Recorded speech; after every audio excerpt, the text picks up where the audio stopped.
Something is about to begin in your life, and the strangest part is that it won't feel like a beginning at all.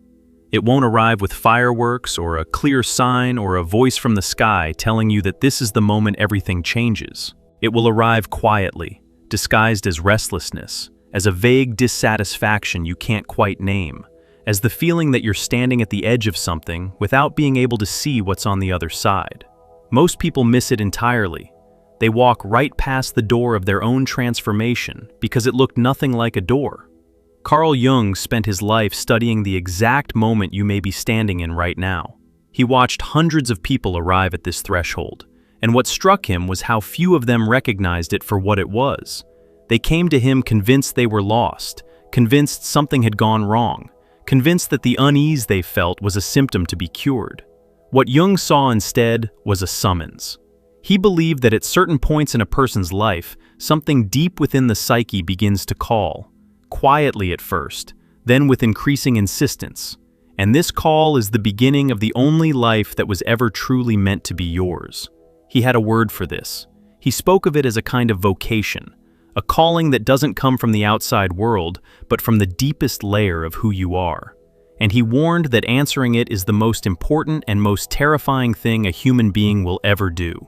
Today I want to walk you through what Jung understood about this hidden beginning, why it disguises itself as confusion, why some part of you will fight it with everything it has, what actually gets asked of you when the call arrives, and why the people who answer it describe the years that follow as the first time they were ever genuinely alive. If you've been feeling that quiet pull lately, that sense that something in you is stirring and you don't know what it wants, there's a good chance you're closer to the start of something real than you've ever been. Think about the hour before dawn. There's a moment when the sky is at its darkest and emptiest, when the last of the night has drained away, but the light hasn't arrived yet. And if you didn't know better, you'd assume nothing was coming. The world looks finished, cold, still, gray at the edges. And yet that emptiness is precisely the condition for the light. The darkness isn't the opposite of the dawn, it's the announcement of it.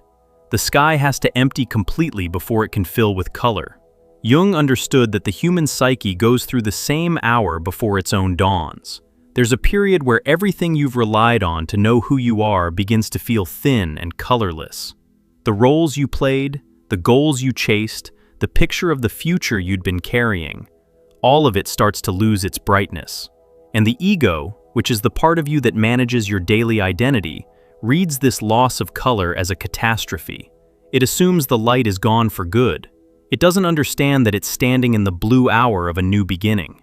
This is the first thing almost everyone gets wrong about the most important transition of their life.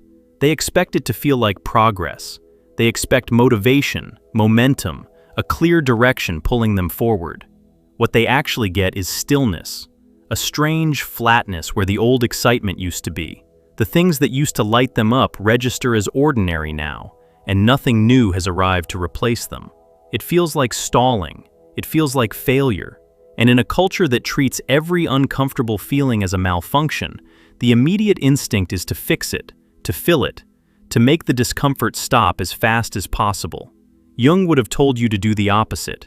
He would have told you to stay in the dark a little longer, because the emptiness you're so desperate to escape is the very ground the new life needs in order to take root. Where does this call actually come from? Jung believed the psyche is far larger than the small, managing part of us we usually identify with. Beneath the surface personality, the one that gets up in the morning, answers to your name, worries about your responsibilities, there exists something he called the self. The self is the total blueprint of who you are, including everything you've become and everything you've never allowed yourself to be. And the self has an agenda of its own. It wants to be lived fully. It wants the whole design expressed, not just the acceptable fragments you've been showing the world. For most of your life, the self can be ignored.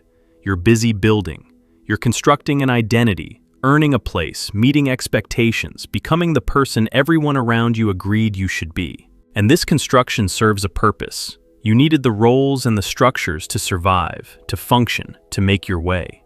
But there comes a point when the structure is finished, when the identity is fully built, and the self looks at what you've made and recognizes that it's too small. that there's a whole dimension of you standing unused, waiting, pressing against the walls of the life you settled into.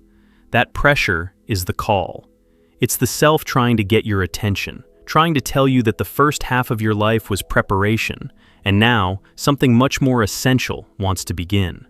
Jung noticed that this call rarely speaks in words. It communicates through mood, through dreams, through the sudden loss of interest in things that used to matter, through an ache that has no obvious cause.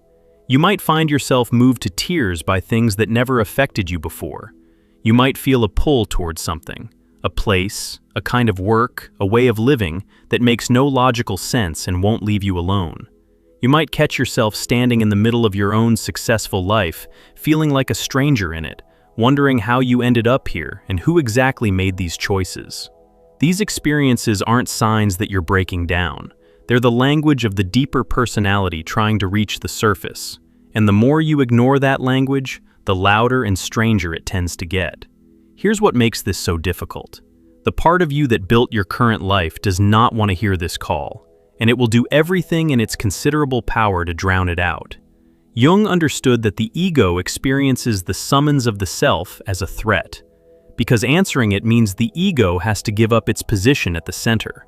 It means admitting that the life you constructed, however impressive, was incomplete. And nothing resists that admission more fiercely than the identity you spent decades assembling. So the ego fights back, and it fights in ways that are almost impossible to detect because it uses your own voice to do it. It tells you that the restlessness is just a phase, that you're being ungrateful, that you have everything a person should want and you're foolish to feel unsatisfied. It reminds you of everything you'd lose. It conjures every reasonable, responsible, sensible argument for staying exactly where you are. And these arguments are seductive precisely because many of them are true. You would lose things. It would be disruptive. There are no guarantees on the other side. What the ego never admits is the cost of not answering, because there's a specific kind of suffering reserved for people who hear the call and refuse it. A slow dimming. A quiet resignation that hardens over the years into something that looks like contentment from the outside, but feels like a low, constant ache from the inside.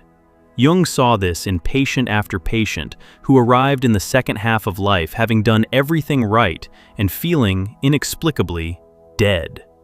They'd silenced the call so successfully and for so long that they'd almost forgotten it existed. Almost. There was always a residue.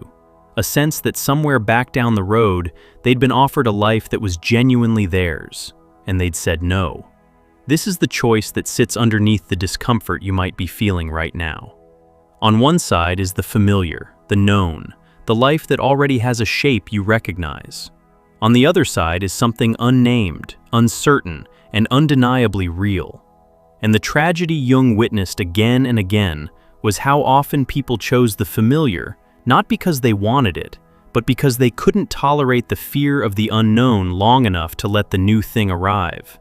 There's a deeper reason the call is so easy to refuse, and it's worth sitting with. When something authentic begins to stir in you, it doesn't announce itself with confidence.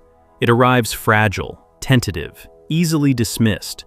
A new possibility feels nothing like the solid weight of your established life. It's a whisper next to a shout. And so, when you weigh the two, the loud, established, reasonable voice of the life you already have against the faint, uncertain flicker of the life that wants to begin, the established one wins almost every time. It sounds more real. It sounds like the adult, responsible choice.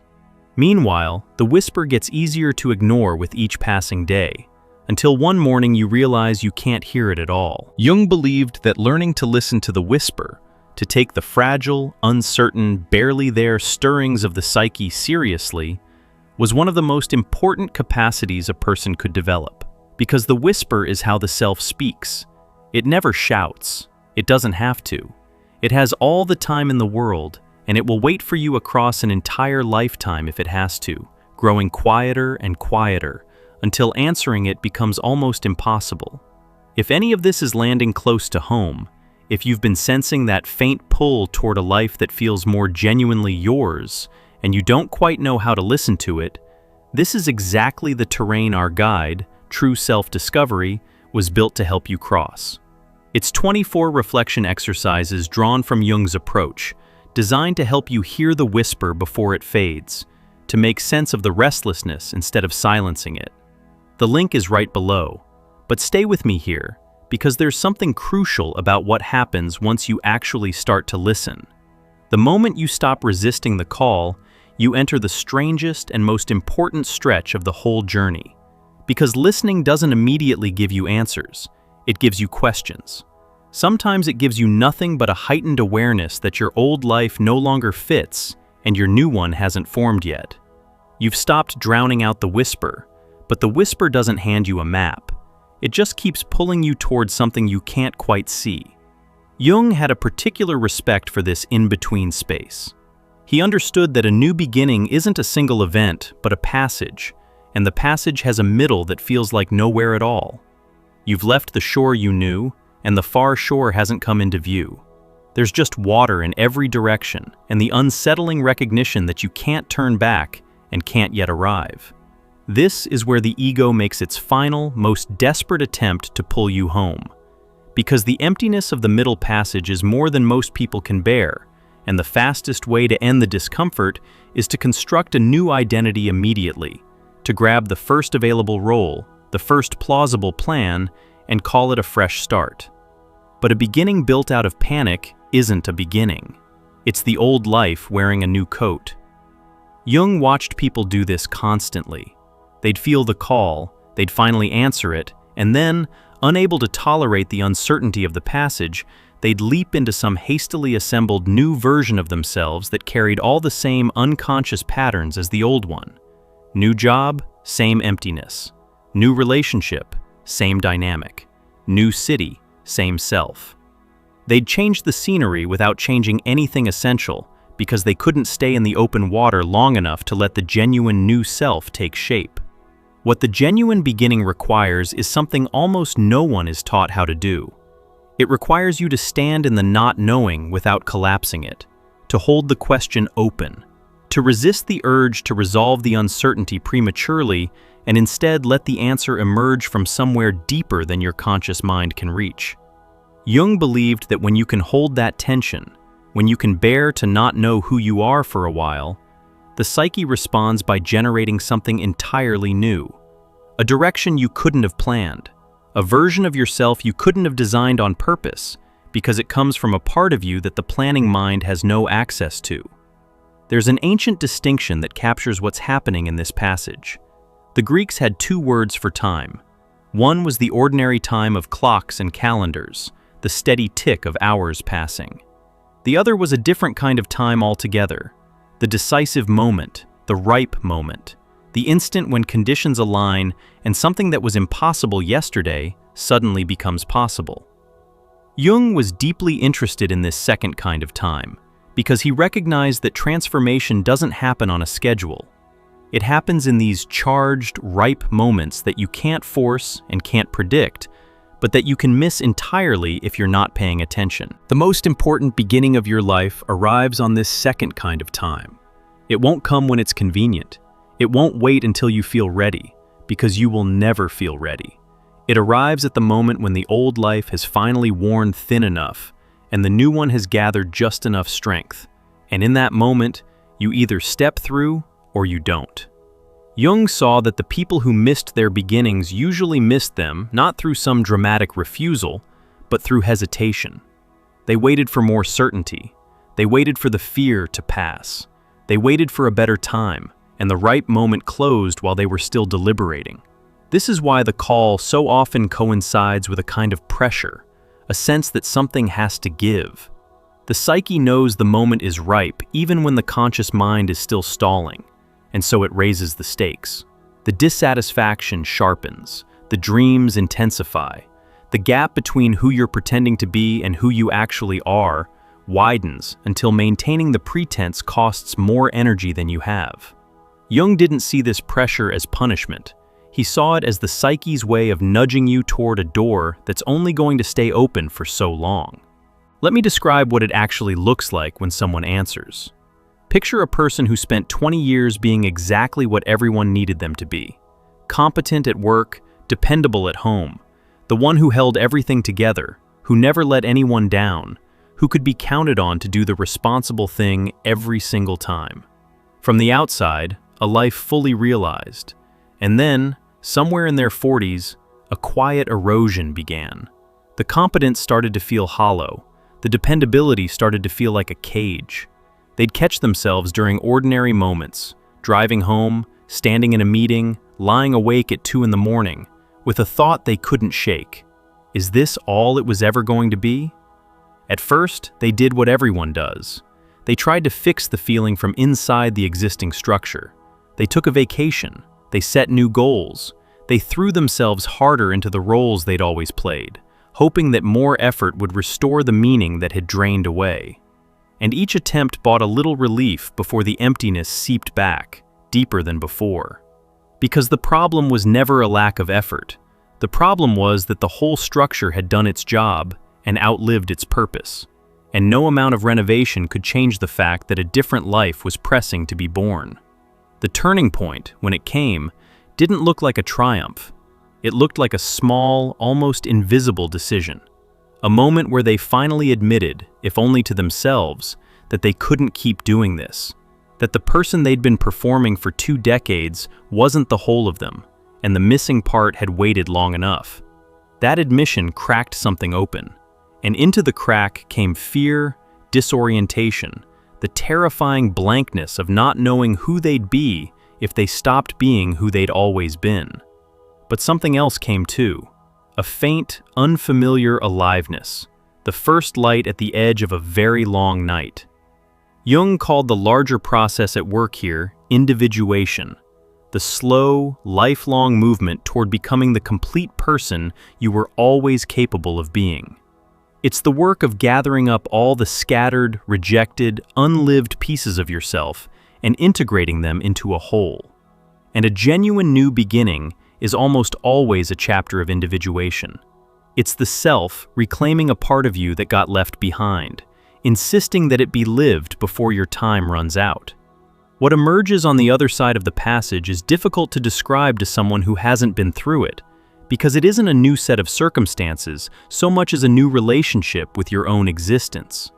Jung noticed that people who completed a real transition carried themselves differently afterward. They made decisions from a different place, from something solid at their center, rather than from the anxious scanning of what others expected.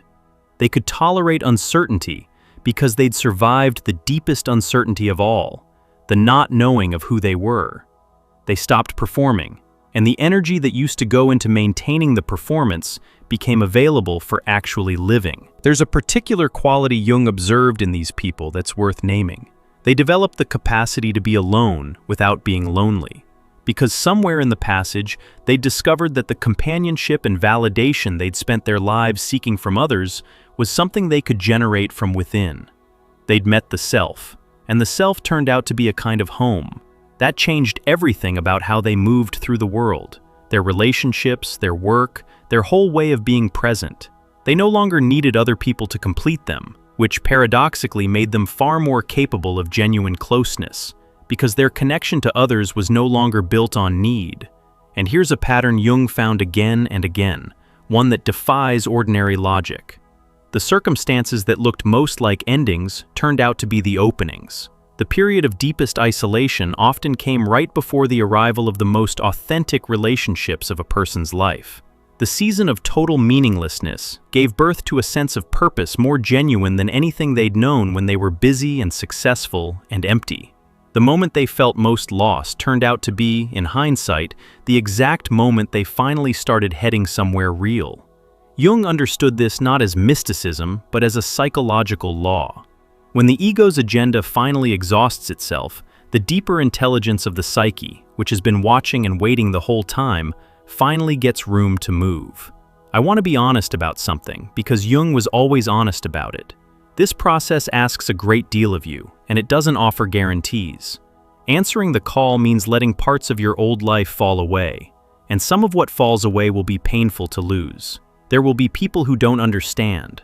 There will be stretches where you question everything, where the fear tells you that you've made a terrible mistake, where the far shore still isn't visible, and you can't remember why you ever left the one you knew. Jung never pretended the crossing was gentle. What he insisted on, based on everything he witnessed, was that it leads somewhere the old life never could, and that the alternative, refusing the call, staying safe, letting the whisper fade, carries a cost that most people don't recognize until it's far too late to pay it back.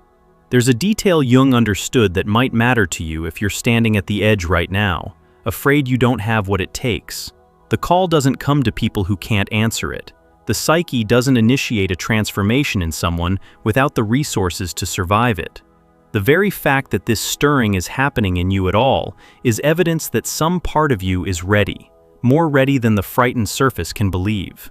The self doesn't ask you to become who you truly are until you're capable of bearing the becoming. The restlessness you feel is not a sign that you're failing. It's a sign that you're being called precisely because you can respond. That's worth sitting with. The thing that feels most like proof you're falling apart is often the clearest evidence that something in you is strong enough to be reborn.